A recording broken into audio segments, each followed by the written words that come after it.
Nah, kalau yang ini lain lagi ya, teman-teman. Ini teman kita gini. Bisa tolong kasih arahan. Bisa tolong kasih arahan, Bang, gimana cara lihat hanya dengan tang ampere tanpa colok manifold. Karena kalau colok manifold pasti freon akan terbuang sedikit sih. Sedikit-sedikit lama-lama jadi banyak. Bener. Tolong ajarin, Bang, kalau boleh tolong kasih video cara cek freon hanya dengan tang ampere tanpa colok manifold. Terima kasih. Nah, jadi teman kita ini mau ngecek ampere, ngecek freon, tekanan freon ya, tapi hanya dengan tang ampere karena dia dia apa?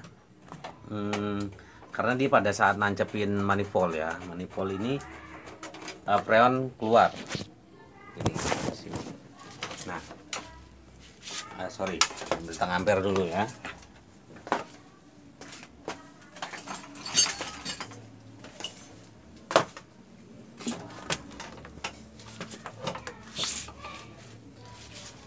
Nah, di sini gua ajarin cara ngecek freon ya, cara ngecek freon hanya dengan tang ampere. Tapi di sini juga gua kasih tahu triknya, cara pasang manifold tanpa freon terbuang ya. Jadi sebenarnya ada triknya. Jadi teman-teman di rumah jangan takut jika mau cek manifold, apalagi teman yang baru awam ya atau baru belajar pasang manifold terus atau konsumen atau pelanggan user ya, pengguna yang mau cek sendiri freonnya, pasti kaget karena pada saat ini kan pentil nih, pentil ini sama kayak pentil ban ya, pentil ban itu. Jadi jika pentil ini tertekan dia akan keluar freonnya ya. Nah, di sini kan ada tonjolannya, tonjol menekan di ujung manifold ini kan ada tonjolan. Jadi begitu kita tancapin tonjolan itu, pentil itu mendorong pentilnya, freon keluar ya. Nah, kalau misalkan R22 tekanan masih mending ya, tapi kalau R410, R32 itu keras sekali ya, keras sekali tekanannya. Jadi pada saat dia mau nancepin ini kalau dia pelan-pelan itu freonnya akan banyak terbuang ya, terbuang banyak. Nah, itu harus buru-buru. Tapi kalau misalkan pelan gini atau salah salah arah, dratnya itu salah ya, atau agak seret masukinnya, sementara pentilnya itu udah tertekan, itu akan freon itu akan cepat banyak terbuang ya. Sementara kita putar-putar gini gitu masih keluar. Nah ya, lalu hati-hati juga ya, freon itu bisa menyebabkan terbakar ya, terbakar. Jadi jangan kita mikir wah freon itu dingin nggak terbakar, enggak. Freon itu kalau dalam jumlah besar, dalam jumlah banyak dan dalam jangka waktu yang lama, tangan kita ini, jari kita ini terpapar ya, terpapar freon itu bisa terbakar ya, terbakar. Jadi kayak kayak apa? Gini aja, kayak temen punya es batu. Nah, teman-teman pegang tuh es batu, lama-lama pegang, itu bukan dingin, yang ada tangan kita terasa panas ya, terasa panas. Nah, sama dengan freon. Nah, freon ini kalau misalkan dalam jumlah besar itu tangan kita terpapar dalam jumlah besar dan lama itu terbakar ya, terbakar. Gue sendiri pernah ngalamin ya, pernah ngalamin terbakar apa namanya, freon. Itu sakit ya, sakit sekali. Nah, sekarang gue ajarin trik apa ngecek freon pakai tang ampere dulu ya.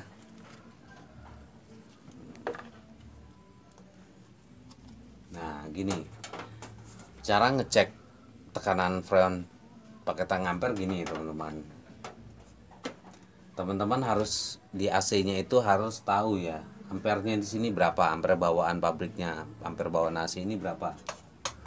Di sini itu berapa sih? 2,5. Nah, ini 2,5 ya. Ini emang agak-agak udah agak buram ya, tapi terbaca 2,5. 2,5. Nah, teman-teman hidupin AC-nya, pastikan outdoornya nyala ya. Jadi ngukur ampere itu pastikan outdoor kompresor ini nyala ya. Nggak bisa kalau kondisi mati, nggak bisa ya, jadi harus nyala, AC-nya harus nyala, outdoor itu harus nyala, kompresor harus nyala. Setelah kompresor atau outdoor nyala, cantelin tang ampere ini ya, klem ampere, cantelin kabel yang A1, angka satunya ya.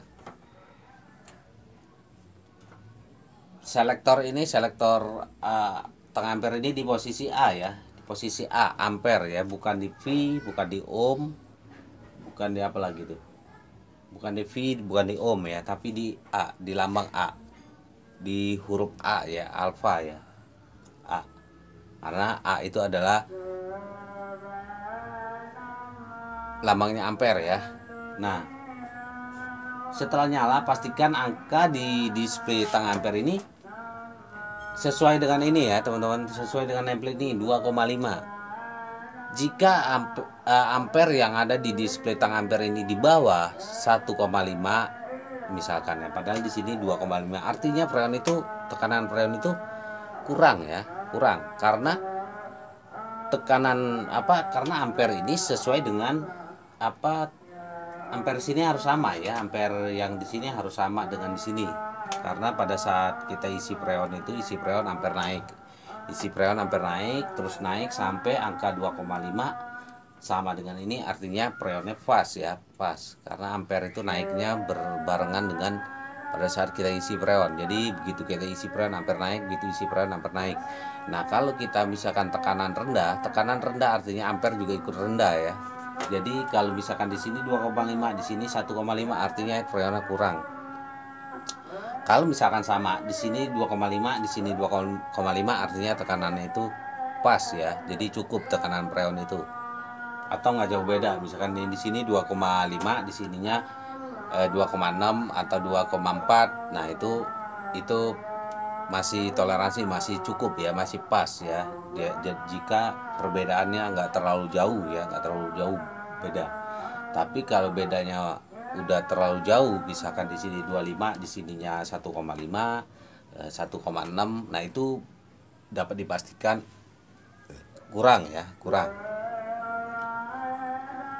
Nah, kalau misalkan di sini 2,5, di outdoor 2,5, tapi di sini 3,5 misalnya, itu berarti tekanan freon itu terlalu banyak ya, terlalu banyak. Kurangin, teman-teman bisa pencet ini, kurangin, cos. Nah, tadi kan kalau freon dibuang, ampere akan turun, freon akan turun ya, cos sampai 2,5. Tapi yang kalau untuk akuratnya itu harus pakai dibarengin sama manifold ya, harus dibareng manifold. Jadi pakai manifold juga, pakai tang ampere juga gitu. Nah, sekarang trik pasang manifold biar freon nggak kebuang ya. Trik pasang manifold biar nggak kebuang. Nah, gini teman-teman. Triknya gini, AC nyalain.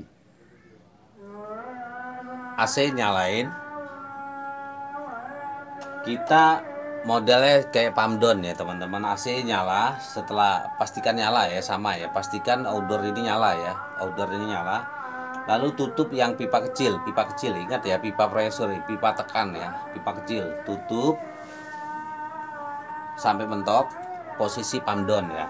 Tunggu sekitar 1 menit, sampai semua freon di evap di pipa disedot ke kompresor ya. Cek 1 menit. Nah, nanti kan kedengeran tuh kompresor agak-agak kasar jika freon sudah habis terkumpul di dalam kompresor ya, dalam outdoor. Setelah kurang lebih 1 menit baru tutup juga kunci pipa hisap ya, pipa low-nya ya, tutup juga ya, hisap tutup. Nah, artinya ini udah pump down ya, udah freon udah terkumpul dalam kompresor, udah posisi pump down. Baru kita pasang manifold. Pasang. Nah, dengan begini itu nggak akan ada freon yang keluar karena semua freon sudah terkumpul dalam kompresor ya. Di sini juga dipencet-pencet nggak akan nggak ada keluar ya, nggak ada freon keluar. Jadi pasang manifold. Setelah sudah terpasang baru buka lagi ya teman-teman, buka lagi. Nah, buka lagi semuanya. Nah, baru kita tahu tekanannya ya, tekanannya berapa. Sudah tahu tekanannya, misalkan udah selesai nih, atau misalkan kurang, oh isi dulu ya, isi dulu freonnya. Atau udah cukup, oh tekanan cukup, ya udah kita ulangin lagi kayak awal, kayak pump down lagi untuk melepas si manifold ini ya. Untuk melepas manifold ini kita ulangi lagi langkah pump down lagi. Karena kalau misalkan nggak di pump down, sama pada saat teman ngelepas keran manifold ini akan kelepas lagi ya, apalagi R2, R32, R410 pasti keras tekanannya, sama pump down lagi. Nah bedanya kalau ini kan ketahuan, saya tutup pipa kecilnya kan ketahuan jarum sedot, baru tutup juga ini, tutup juga pipa low nya. Setelah kurang lebih 1 menit baru lepasin kerannya, manifoldnya lepasin ya, manifold lepasin. Nah, itu aman ya. Dan ini langsung buka ya, langsung buka, jangan lama-lama. Buka semua. Dengan begitu aman, teman-teman nggak akan kebuang freonnya ya. Jadi freon tidak akan terbuang dengan cara seperti itu. Itu triknya ya. Trik pasang manifold tanpa membuang freon ya. Jadi mulai sekarang teman-teman nggak usah khawatir takut freon terbuang ya. Kita gunakan teknik pump down. Tadinya nggak ada yang ngajarin gua teknik ini, cuman kan namanya teknik itu nalar ya, ilmu itu nalar. Jadi kita berpikir aja, oh ini kalau seperti ini begini aja gitu kan. Kalau ini, oh ini terbuang, gimana caranya? Oh seperti ini ya. Nalar aja, itu nggak apa-apa kok, sama aja. Itu sama kayak pump down, itu nggak ngerusak AC. Oke, gitu ya teman-teman. Sorry ya, nggak bisa lama-lama, mau maghrib.